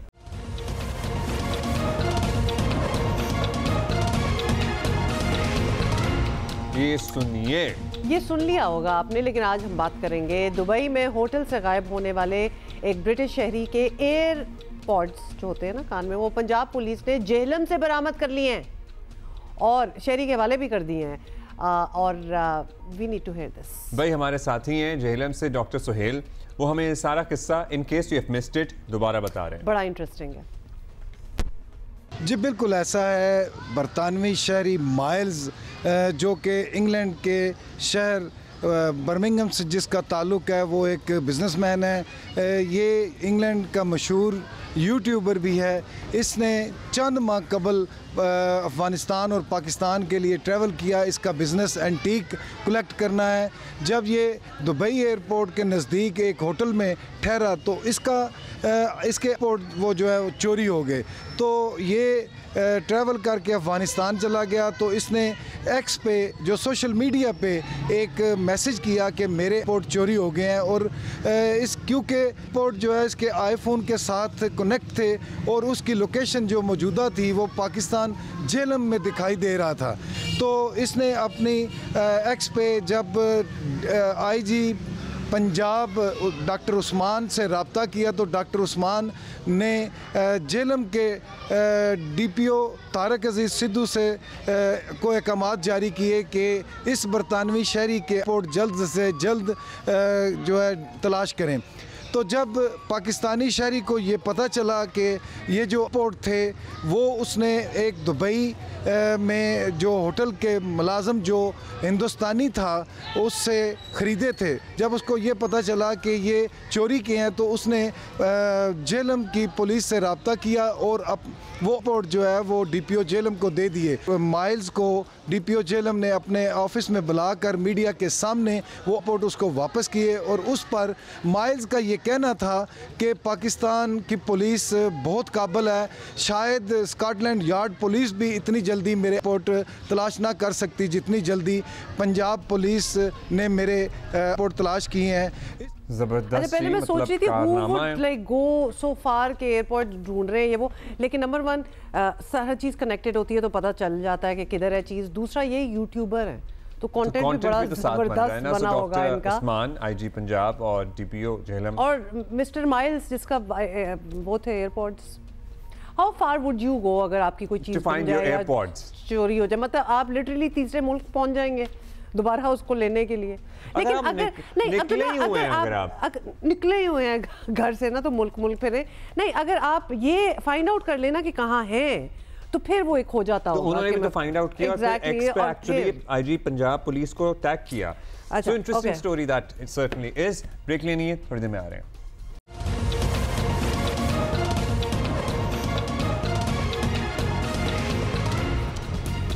Welcome back. और मेरा पहला सवाल यहाँ ये है अब्दुल्ला कि जब मैं गई थी तो पीछे से कोई क्रिकेट हो रही थी कि नहीं? नहीं, कोई खास नहीं हो रही क्योंकि जंग हो रही थी ना, उस पर ज्यादा बात हो रही थी। Very nice. यानी पहले यहाँ हम क्रिकेट में भी जंगें हो जाती होती हैं। पाकिस्तान और भारत के दरमियान हालिया जंग के बाद बातें ये हो रही थी कि एशिया कप क्रिकेट 2025 का इनेकाद खतरे में पड़ सकता है, मगर क्रिकेट फैंस के लिए खुशखबरी ये है कि ये टूर्नामेंट सितंबर में यूएई में होने जा रहा है और जरा ये बता रहे हैं कि एशिया कप दुबई में कराने का हो गया है फैसला। एशिया कप के इंतजामात की तैयारियां की जा रही हैं और एशिया कप T20 फॉर्मेट में खेला जाएगा। एशियन क्रिकेट काउंसिल को उम्मीद है कि जुलाई के पहले हफ्ते में स्केड्यूल का ऐलान भी हो जाएगा, अनाउंसमेंट बेसिकली हो जाएगी। और 2 रोज़ पहले मारूफ क्रिकेट वेबसाइट कौन सी वाली फिल इन द ब्लैंक है, उन्होंने ये खबर दी है कि मोदी हुकूमत के बरक्स भारतीय क्रिकेट बोर्ड जो है उसका पाकिस्तान के साथ खेलने की पॉलिसी में नरम और लचकदार रवैया जो है वो बरकरार है। मगर अथॉरिटी कितनी है?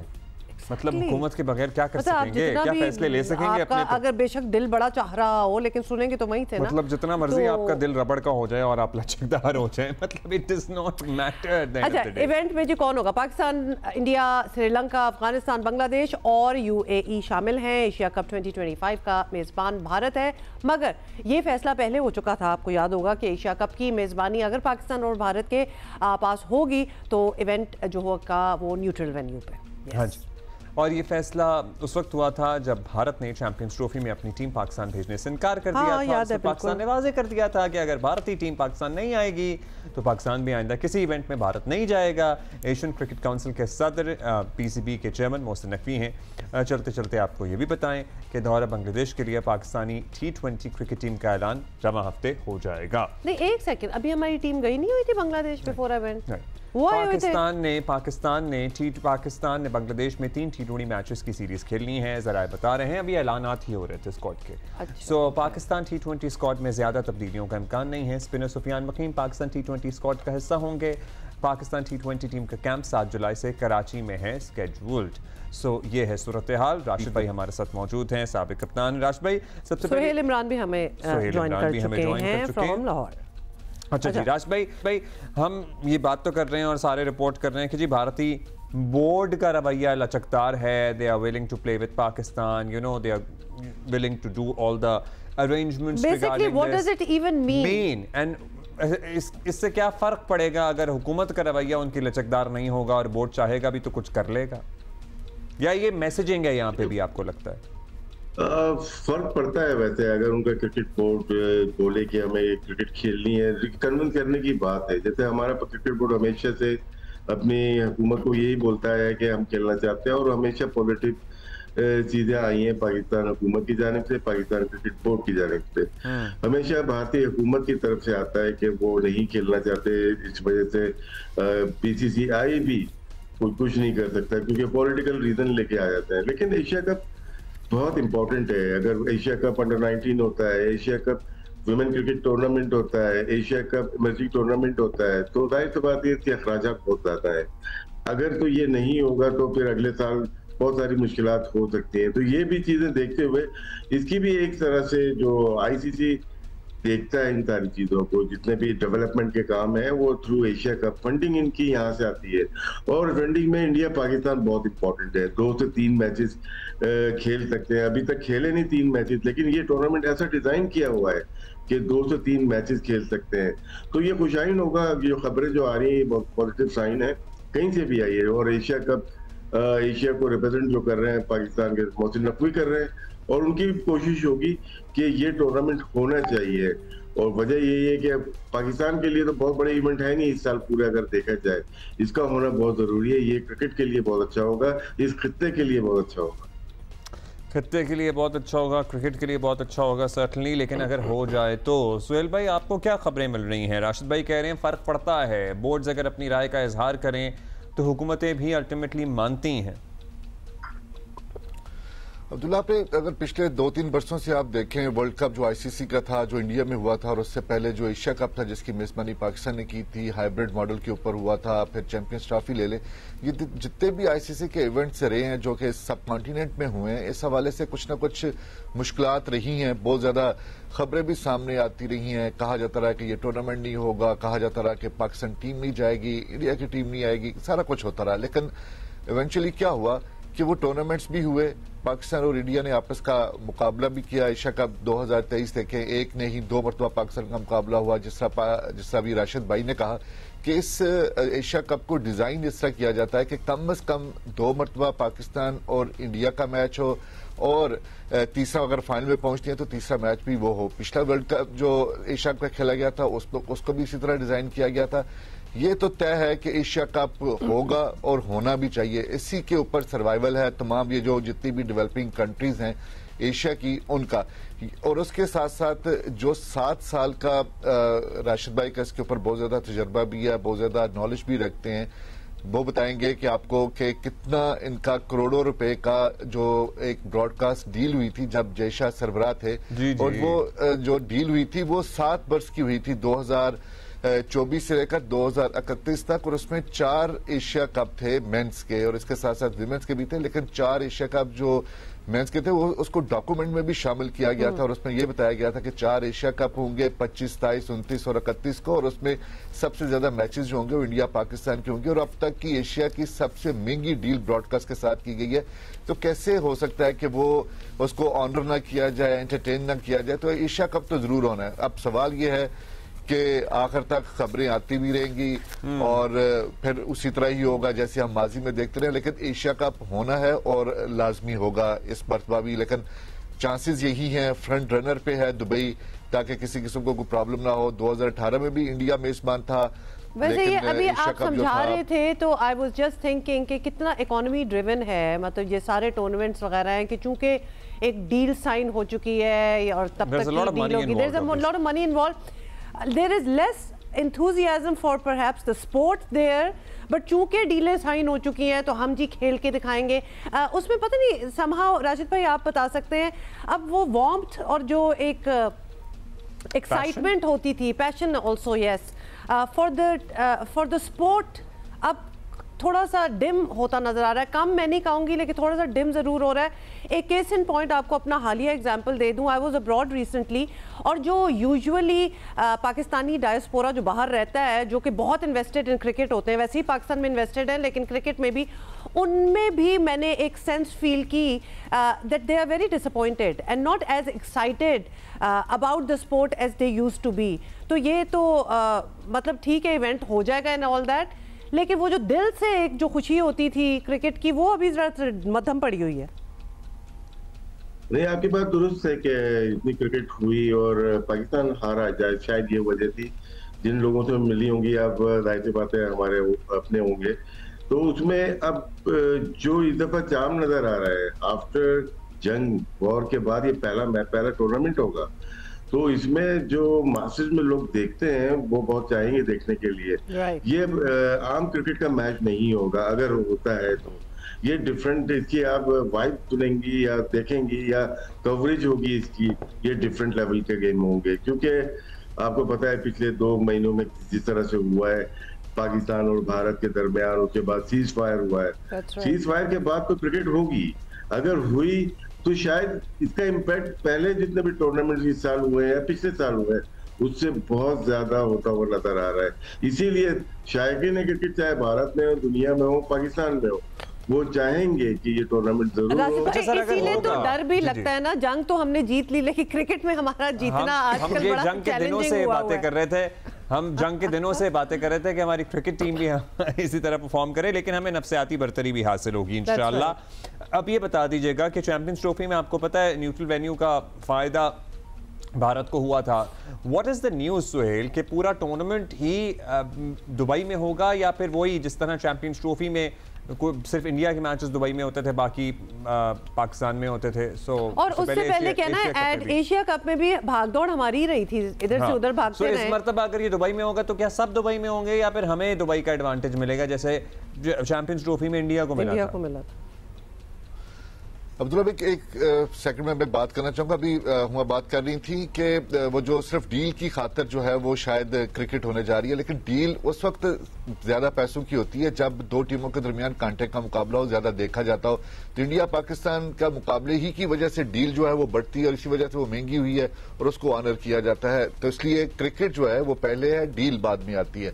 दूसरा मैं ये कहना चाहूंगा कि दोनों चीजें इस वक्त टेबल पे जरूर हैं, लेकिन अगर हमें एशियन क्रिकेट काउंसिल के जरिए इस बात की तस्दीक करते हैं कि जो एशिया कप है 2025 का, उसके लिए दुबई जो है वो इस वक्त मजबूत तरीन जो वेन्यू है वही है और दुबई में ही मैचेस करवाए जाएंगे। अब क्योंकि मेजबान जो है वो इंडिया है, तो इंडिया की तरफ से ये देखना पड़ेगा, अगर वो कहता है कि नहीं मैं इसको अपने ही मुल्क में मेजबानी करना चाहूंगा, तो फिर वही वाला मसला आ जाएगा कि पाकिस्तान हम तो जाएंगे नहीं ना, वो तो बात मेरा खैर है, वो तो पहले ही क्लियर करती थी जब चैंपियंस ट्रॉफी का वक्त था, तभी हमने क्लियर कर दिया था ना, बार बार क्या एक बात उन्हें क्लियर करें जी। वो तो अब वो तो होगा, अब क्योंकि एशियन क्रिकेट काउंसिल यही चाहेगी, क्योंकि इतना ज्यादा अखराजात वो नहीं करना चाहेगी, क्योंकि उसके ऊपर बहुत ज्यादा अखराजात आएंगे। आपको याद होगा जब 2023 में 3 मैचेस के लिए हमने यहाँ पर रखा था, यहाँ पर लाहौर में मैचेस हुए थे, मुल्तान में मैचेस हुए थे और उसके बाद सारे कोलंबो और पालेकले में मैचेस हुए थे, तो उसकी वजह से एसीसी के अखराजात बहुत ज्यादा बढ़ गए थे।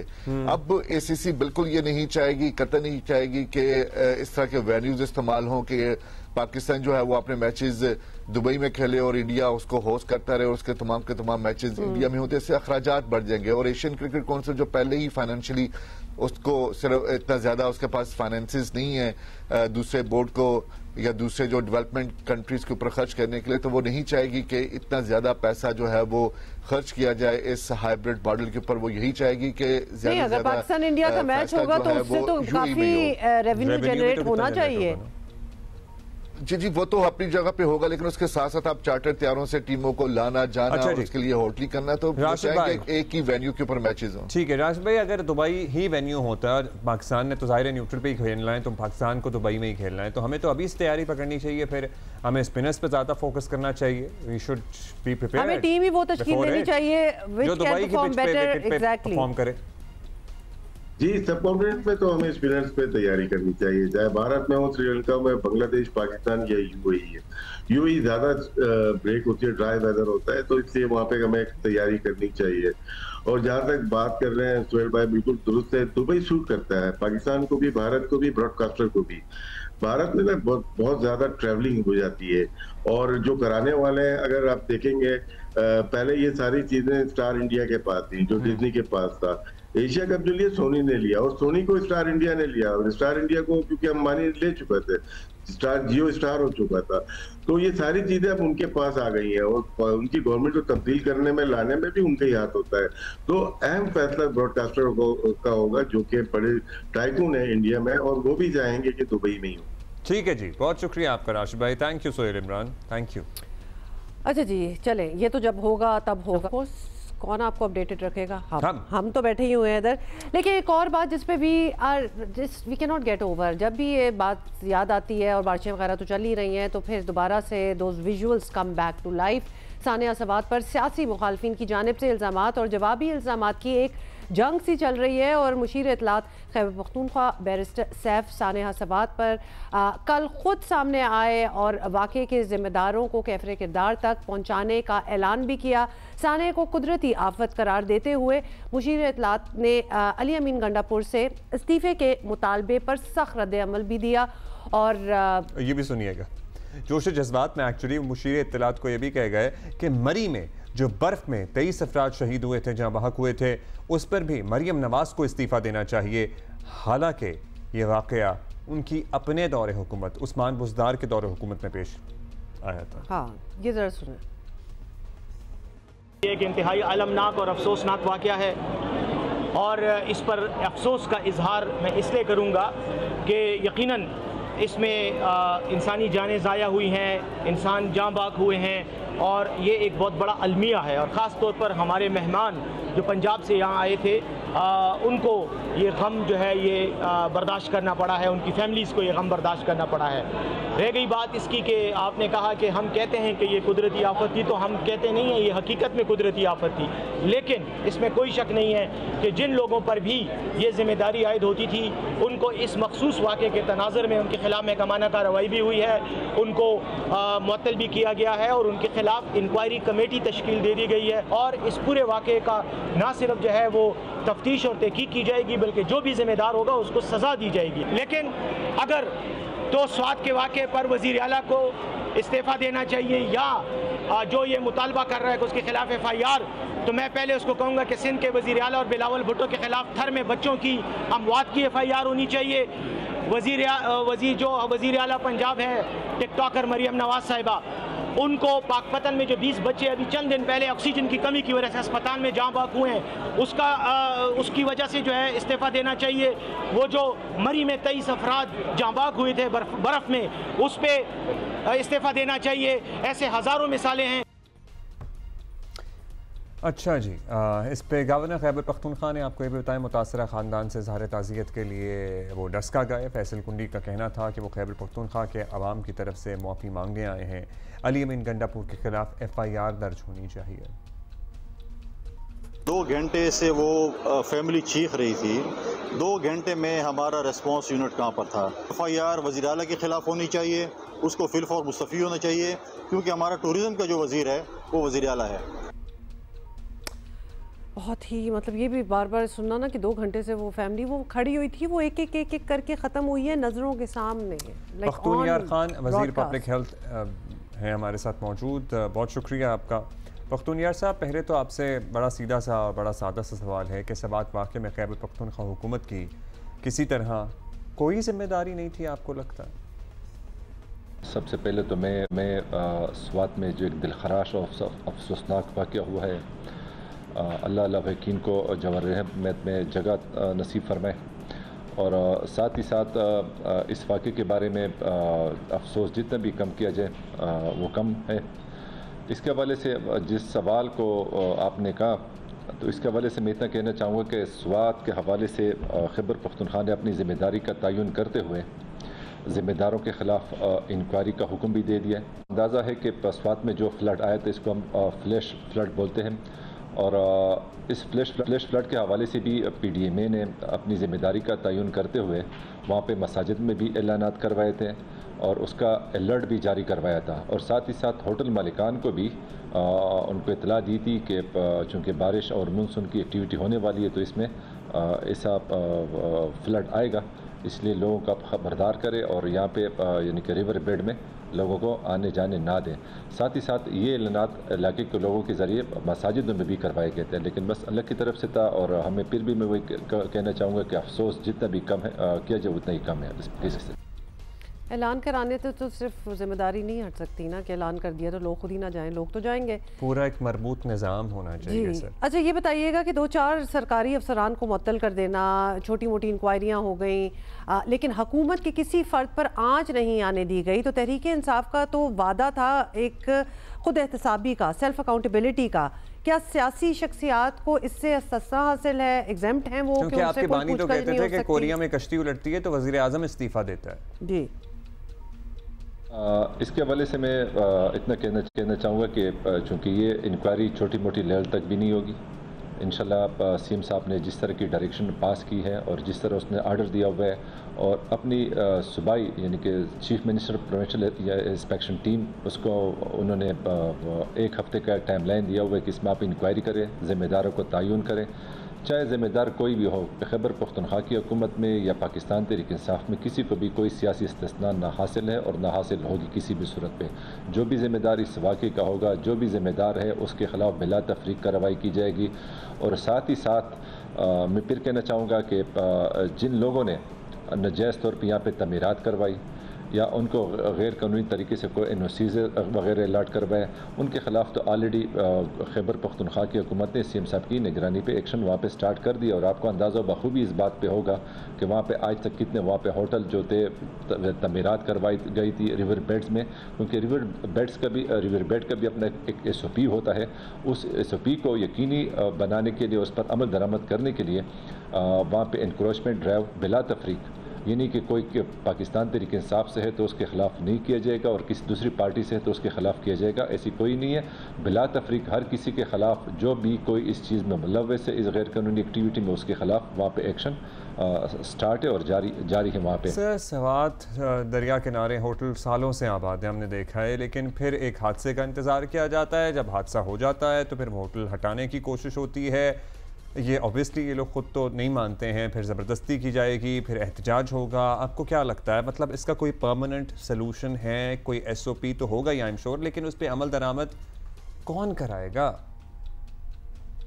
आपको इस बात का भी बखूबी अंदाज़ा है कि खैबर पख्तूनख्वा की हुकूमत को और CM साहब ने जब से खलफ लिए तकरीबन 1.25 साल हमें कंप्लीट होने का है, और भी चैलेंजेस हमें दरकार थे और भी मसले मसाइल मुश्किलात हमें दरकार है यहाँ पे। लेकिन ना तो इस वाक़े का हमें कोई इंतज़ार था कि हम इस वाक़े को बेस बना के कोई यहाँ पे एक्टिविटी करें या अल्लाह ऐसे वाक़यात हमारे इस इलाके में ना हो। साथ ही साथ मैं इतना कहना चाहूँगा कि इंशाल्लाह वही इंक्रोचमेंट ड्राइव की मैं बात कर रहा हूँ फिर दोबारा से कि जिस तरह के इंक्रोचमेंट ड्राइव बिला तफरीक खैबर पख्तूनख्वा में बिलखसूस हज़ारा और मलकड़ में चल रही है, तो इंशाल्लाह ये सारी चीज़ें स्ट्रीमलाइन हो जाएगी और रिवर बेड की जो SOP बनाई गई है उस पे अमल दरामद यकीनी बनाया जाएगा। और साथ ही साथ जो ज़िम्मेदार है इस वाक़े के, चाहे वो बड़े लेवल के है या छोटे लेवल के है, चाहे कोई सियासी है या चाहे कोई गैर सियासी कोई सरकारी बंदा है या इस चीज़ में नजायज़ तवीरात में जो कोई भी मुलव्वस है, इंशाल्लाह उसके ख़िलाफ़ CM साहब की डायरेक्शन पे और उन्होंने जिस तरह इस बात का अंदिया दिया हुआ है कि मैं इस चीज़ को, ये मेरी प्रायोरिटी नंबर 1 में शामिल है, इसके ख़िलाफ़ एक्शन को यकीनी हर तरह पे और इस पर अमल यकीनी बनाया जाएगा। ज़बरदस्ती की बात मैंने तो आपसे ये अदालतों से भी ये रिक्वेस्ट करते हैं कि आप इसमें खैबर पख्तूनख्वा की हुकूमत का साथ दें। जो नजायज़ तजावीज़ात, तमीरात या रिवर बेड की, मैंने फिर से वो बात करूँगा कि अपनी एक SOP बनी हुई, उस पर अमल ये लोग अगर नहीं करते तो ज़ाहिरी बात है हम उनके ख़िलाफ़ एक्शन भी लेंगे और हर तरह का एक्शन लेंगे, और इसमें हम कानूनी हर पहलू को देखेंगे। और अदालतों से भी हम यही रिक्वेस्ट करते हैं इस बात पे कि आप इस चीज़ को देखें, इस चीज़ को ज़रा जांचें और इसके बाद हमें सपोर्ट करें इस चीज़ पे कि हम इन नजायज़ तजावीज़ात के ख़िलाफ़ भरपूर एक्शन में हम उनसे रिक्वेस्ट करते हैं कि हमारे साथ दें, उनको कोई ऐसा इनलीगल सपोर्ट ना दें, कोई ऐसे उनका साथ ना दे जिससे कल दोबारा ऐसे हादसात या सनहात रुनुमा हो।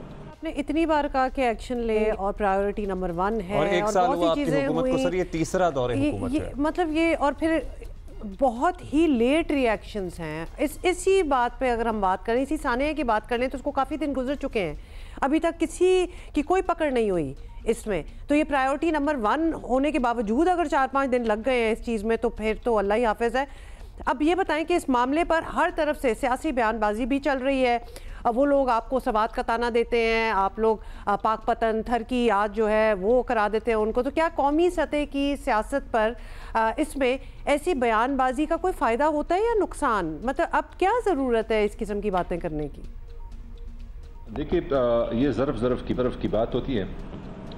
कोई अगर इस चीज़ पे सियासत करे, कोई इस चीज़ पे अपनी सियासी बयानबाजी करे, लेकिन मैं इतना कहना चाहूँगा कि खैबर पख्तूनख्वा की हुकूमत ना तो इस बातों पे कोई सियासी अपनी पॉइंट स्कोरिंग करती है, ना कोई सियासी पॉइंट स्कोरिंग करेगी, ना किसी दूसरे सूबे में ऐसा अगर वाक़यात रुनुमा हुए हैं तो हम उस पर कोई भी ऐसा पॉइंट स्कोरिंग या कोई ऐसा बयान नहीं देंगे जिससे वो बात पॉइंट स्कोरिंग की हो।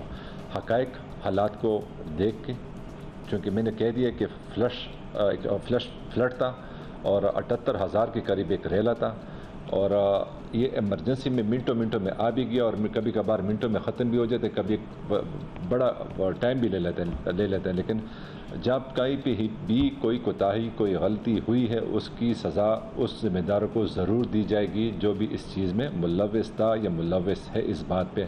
लेकिन माँ से इस कतई नज़र कि हम किसी को कोई पॉइंट स्कोरिंग की बात करें, किसी को हम ये बात करें। आपको आज की मैं बात बता दूं कि सिंध में पानी आया था, गवर्नर हाउस के ऊपर चढ़ गया था, पंजाब में अस्पतालों के ऊपर पानी जा रहा है। इससे पहले भी काफ़ी मिसालें यहाँ पे पड़ी हुई हैं। लेकिन मैं अपने खान साहब की बात ज़रूर दोहराऊँगा कि इस चीज़ को रोकने के लिए कि हमें डैमों पे तवज्जो देनी होगी और खैबर पख्तूनख्वा की हुकूमत सीएम साहब की निगरानी में इस बात को यकीनी बना रही कि हम खैबर पख्तूनख्वा में डैम्स तामीर करें ताकि इस जैसे वाक़यात से अभी हमें छुटकारा मिल जाए और साथ ही साथ ये पानी भी हमें, जो हमारी लाइफ लाइन है, इसको भी हम वो एक जगह पे जमा करके अपने उसके लिए ज़रूरियात के लिए इस्तेमाल कर सकते। शुक्रिया आपका पख्तूनिया खान साहब, थैंक यू। अच्छा जी, अभी हम वैसे एक बात है, हमारी जो पॉलिसीज़ है ना, we should be more proactive. हमारी बहुत रिएक्टिव हैं। जब हो जाती हैं चीज़ें तो उसके बाद फिर सोचा जाता है कि नहीं आइंदा नहीं होगा और ये करेंगे और वो करेंगे, हालांकि सालों से हो रहा है। तो ऑलरेडी तैयारी पकड़े ना उस पता क्या, इस सारी गुफ्तगू में भी तजावुज़ात हटा देंगे, फलाना हो जाएगा, लोगों को इन्फॉर्म करेंगे, ऐलानात होंगे। हमारी उस पॉलिसी का क्या बना? वज़ीर आज़म ने भी ऐलान किया कि टूरिज्म में ज़ाहिर safety and security of the tourist is an integral part, is Paramount. उसके लिए क्या इक्विपमेंट है, क्या चीज़ें हैं? हम PDMA के तर्जुमान से कल बात कर रहे थे, टू बी ऑनेस्ट तसल्ली नहीं हुई थी। हमें नहीं पता लगा था कि किस तरह से लोग अगर फंस जाएंगे तो उन्हें निकाला जाएगा। और ख़ासतौर पर ये जो सीन हुआ है, ये कोई अनहोनी बात नहीं हुई, लोग फंस जाते होते हैं। लेकिन आप लोग ने इतना टाइम लगा दिया, सोचते ही रह गए, या whatever the reason might be. अभी तक रीज़न भी सामने नहीं आया कि घंटा वो खड़े रहे हैं वहाँ, क्यों नहीं उनको रेस्क्यू किया गया? बात सारी यहाँ होती है। कोई बहुत मुश्किल जगह पे थे और बहुत कोई चढ़ाई थी, कोई पहाड़ थे, कुछ ऐसा नहीं था। It was in public view, people were making videos, there was an hour, a whole hour बीच में। तो वो उनको, उसके बावजूद भी अगर उनको रेस्क्यू ना कर पाए तो क्या तैयारी थी फिर? So that is a question that needs to be asked. In any case, हम ब्रेक के बाद हाजिर होते हैं।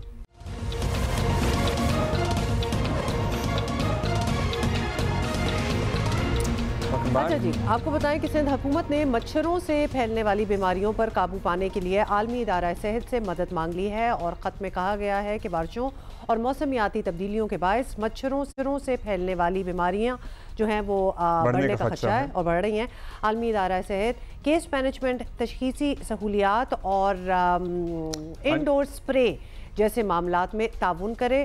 तर्जुमा महकमा सेहत सिंध की अपनी रिपोर्ट के मुताबिक आपको बता दें, रवां साल सूबे में मलेरिया के 65,116 केस रिपोर्ट हुए हैं। सिर्फ हैदराबाद ज़िला में 20,000 से ज़ायद केसेस सामने आ गए हैं। डेंगी, चिकनगुनिया और दीगर केसेस जो हैं उनके अलावा भी सिंध हुकूमत के मुताबिक हालिया बजट में गुज़िश्ता साल के मुकाबले में सेहत का 8% है ना, वो बजट बढ़ाया गया है। मगर क्या करें जी, मच्छरों के खात्मे के लिए हमें फिर भी मदद मांगनी पड़ रही है। दिलचस्प बात यह है, ज़ाहिर है कि अब ये सूबाई इशू है और सेहत की सहूलियात बेहतर होने का दावा भी है, लेकिन इस सिलसिले में क्या है ऐसी मदद जो कि आलमी इदारे सेहत से मांगी जा रही है और इसकी ज़रूरत क्यों पेश आई है, इसी पे बात कर लेते हैं। हमारे साथ मौजूद हैं सादिया जावेद साहिबा, तर्जुमान हैं सिंध हुकूमत। सादिया साहिबा, thank you for joining us. अब हम कंप्लेन नहीं कर रहे, ऑफ कोर्स कहीं ना कहीं से मदद अगर चाहिए तो मांगनी चाहिए, एब्सोल्युटली। लेकिन हम जरा समझने की कोशिश कर रहे हैं कि बजट में भी ज़्यादा एलोकेशन हुई है सेहत के मामलात में, तब भी हमें मदद की ज़रूरत है या कोई स्पेशल टास्क एट हैंड? हाँ, कुछ ऐसा है जो हमें नहीं समझ आ रही। Please help us understand. सबसे पहले तो आप दोनों को गुड मॉर्निंग। एक तो WHO Sindh government health department के साथ मुसलसल मुख्तलिफ प्रोजेक्ट्स में वो हमें सपोर्ट कर रहे हैं। उसी सपोर्ट को इन्हांस करने के लिए कहा गया है।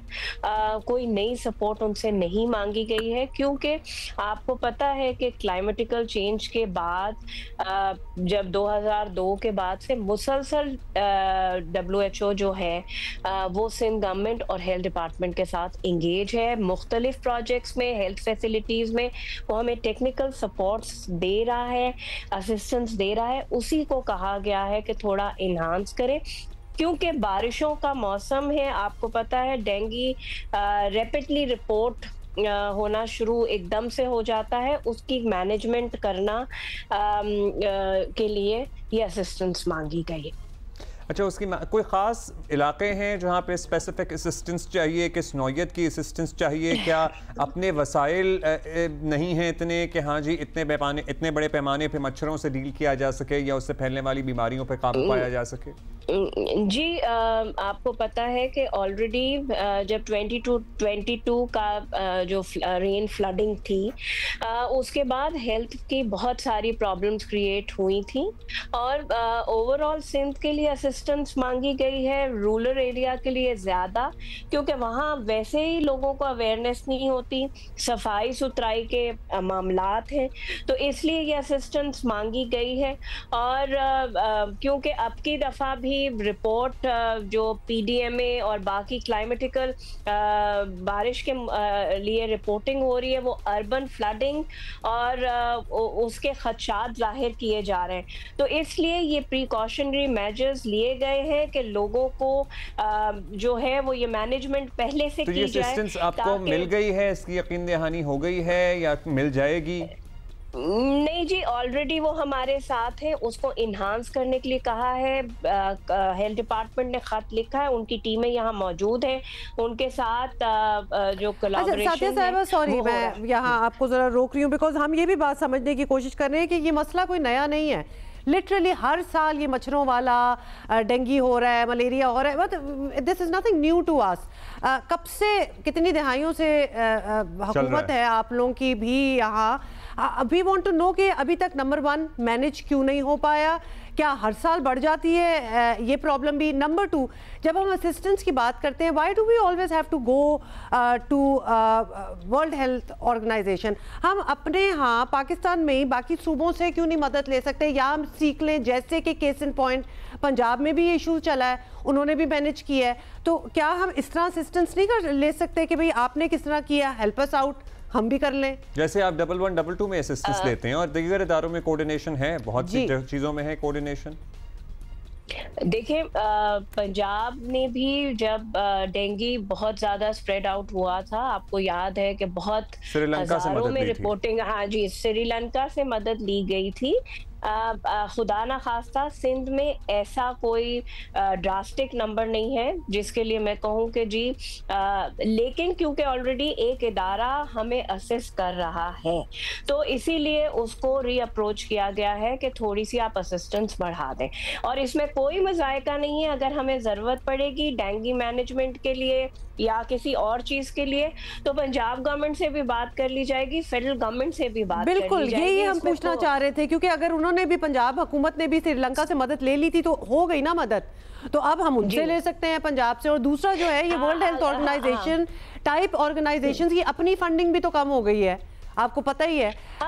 जी मुझे पता है, लेकिन जो उनके कमिटमेंट्स हैं वो पूरे करेंगे। और हमने उनसे जो हेल्थ वर्कर्स हैं उनकी ट्रेनिंग्स, इसलिए कि आपको पता है कि इंटीरियर रूरल एरियाज में ये बहुत मेजर प्रॉब्लम है कि फैमिलीज जो हैं वो उस तरह से बात नहीं मानती, तो इसलिए हेल्थ वर्कर्स की असिस्टेंस मांगी गई है कि जी उनकी ट्रेनिंग और उनकी मैनेजमेंट को जरा वो दीजिए। अच्छा, अब ये बता दीजिएगा कि ये मदद तो चले, आपने कहा कि हमने मांगी है और ऑलरेडी इन लेज़न है और चलता रहेगा सिलसिला, हमारी अपनी क्या तैयारी है? कराची शहर की बात कर लें, अगर केएमसी की क्या तैयारी है, क्या स्प्रे वगैरह हो रहे हैं? क्योंकि ये इंतजामी अमूर है, ये इंतजामी अमूर है और अभी तो और 2 से 5 तक बारिशें हो रही हैं कल से ऑनवर्ड्स। मतलब गढ़े ना हो, अभी भी बहुत पानी खड़ा हुआ है बहुत जगहों पे, जो ज़ाहिर है गढ़ा बन जाता है, खाली प्लॉट है, एटसेट्रा एटसेट्रा, जगह जगह है पानी। वो तो हम ही को मैनेज करने हैं ना, और स्प्रेज वगैरह करवाएंगे, सारी चीजें तो हमारी अपनी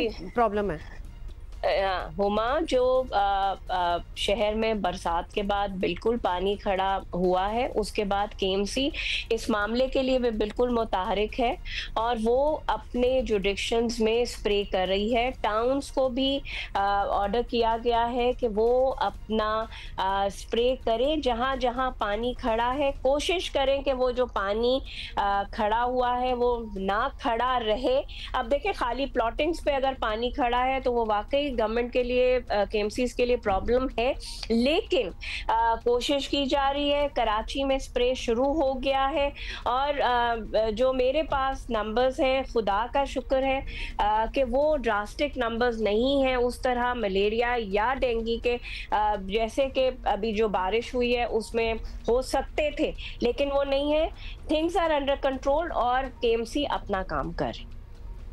ठीक है जी, थिंग्स आर अंडर कंट्रोल और केएमसी अपना काम कर रहे हो। होपफुली इस मरतबा मच्छर से फैलने वाली बीमारियों में हम कमी देखें सूबा सिंध में। अगर आप WHO से भी असिस्टेंस ले रहे हैं और फिर तो कोई भी अपना काम कर रहा है तो फिर तो कमी होनी चाहिए एट ऑल कि कुछ इस किस्म की वबा टाइप सिचुएशन बने। सादिया साहिबा, बहुत बहुत शुक्रिया for speaking with us. Break लेंगे, वापस आएंगे थोड़ी देर। Good morning.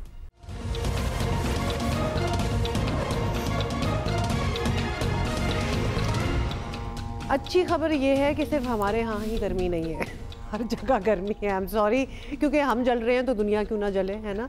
तो यूरोप में जी इन दिनों जो ठंडे इलाके थे ना वो भी गर्म हो गए हैं। हाँ, वो गर्म हो गए हैं। तो यूरोप जी इन दिनों शदीद गर्मी की लपेट में है। स्पेन, पोर्चुगल में रिकॉर्ड तोड़ गर्मी ने आवाम को बेहाल कर दिया है। और इनके तो पंखे भी नहीं होते। मतलब इस किस्म की असिस्टेंस ना इंसानों को हमसे लेनी चाहिए, how to deal with it, क्योंकि हम उनको कुछ बेहतर एडवाइस दे सकेंगे। Not really. आपको पता है इनके सीलिंग फैन का भी कॉन्सेप्ट नहीं होता। अब पिछले कुछ सालों में फैन हुआ है, वरना तो फैन ही नहीं होता था। जो है उसमें एयर कंडीशन भी आ रहे हैं। नॉट जस्ट दैट, अब जब इनकी गर्मियों का सीजन स्टार्ट होता है ना तो फैंस सोल्ड आउट हो जाते हैं, तो वो एडवाइस करते हैं कि जल्दी से आप पंखे खरीद लें वरना खत्म हो जाएंगे। और पाकिस्तान के लिए उसमें बहुत अच्छी अपॉर्चुनिटी भी है, क्योंकि पाकिस्तान के पंखे सबसे अच्छे होते हैं। तो ब्रिटेन में जी, इटली, फ्रांस में भी शदीद गर्मी की लहर मजीद जो है वो कुछ दिन जारी रहने की पेशगोई की गई है। और फ्रांस, टर्की और इटली में इतवार के रोज़ शदीद गर्मी और तेज़ हवाओं के बायस आग भड़क उठी, जिस पर काबू पाने के लिए फायर फाइटर्स को हाई अलर्ट पर रखा गया। वहाँ तो आग लग जाती, लिटरली आग लग जाती है ना गर्मी में। और बरतानिया में जी हीट वेव और विंबलडन टेनिस चैंपियनशिप के इफ्तिताही रोज़ छाई रही। दर्जा हरारत जो था वो 32 32.3 यानी 32.3 डिग्री तक पहुंच गया और गर्मी की पेश सोचो ज़रा इनका अगर 45 हो जाए। खिलाड़ियों के लिए एक हीट रूल बनाया गया कि अगर दर्जा हरारत 30 डिग्री सेंटीग्रेड से ऊपर जाएगा और प्लेयर आउटडोर में खेल रहा होगा तो 10 मिनट का ब्रेक ले सकता है। ये सहूलत सिर्फ खुले आसमान तले खेलने वाले खिलाड़ियों के लिए थी।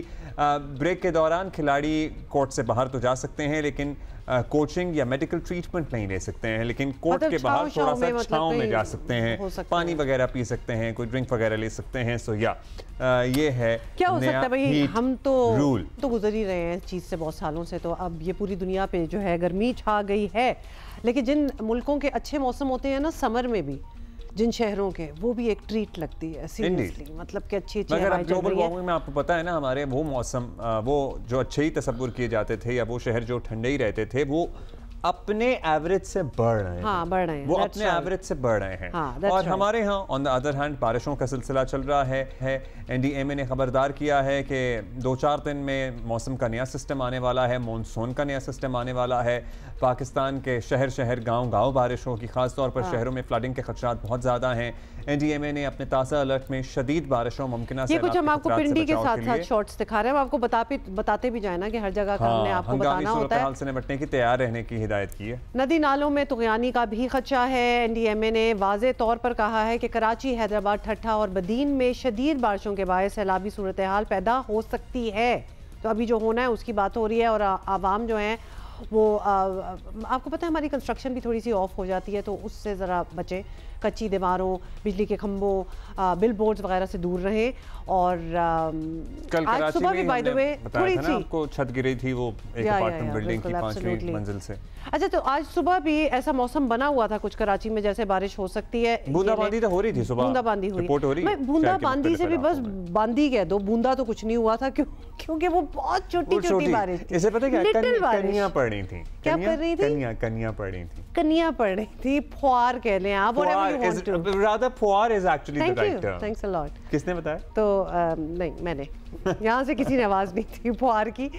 तो ये हो रहा था जिसको हमने एंजॉय कर लिया, हो रही थी। हाँ, तो उसको हमने एंजॉय कर लिया। और देखिए वही बात है कि बारिश होनी चाहिए, इतने इंतजार में हम बैठे रहते हैं कराची टाइप जगह पे कि बारिश हो जाए, लेकिन बस थोड़ी सी हो और थोड़ा सा हम एंजॉय ले लें और ख़त्म हो जाए। लेकिन उसके बाद जो बर्बादी होती है वो हैंडल करना बहुत ज़्यादा मुश्किल हो जाता है। सो आपने एहतियाती तदाबीर को मलूज़ खातिर रखना है। अगर बारिश हो रही हो तो ज़रा आप गैर ज़रूरी वैसे ही सफ़र से इज्तनाब करें।